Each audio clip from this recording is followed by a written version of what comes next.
प्रथम मुझे कह सान भाई अमरेश जेना जे कि दक्ष नेतृत्व अच्छी भुवनेश्वर ये जो मनोभाव को चिंताधारा नहीं कि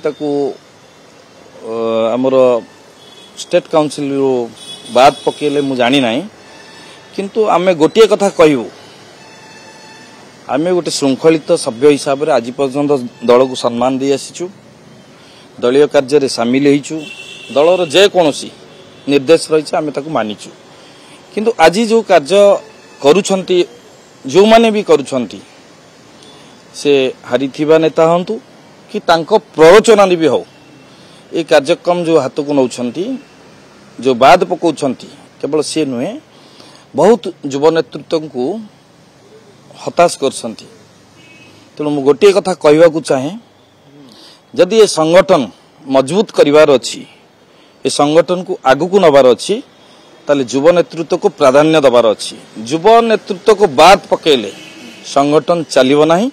संगठन बढ़िया आवश्यक अच्छी युव नेतृत्व।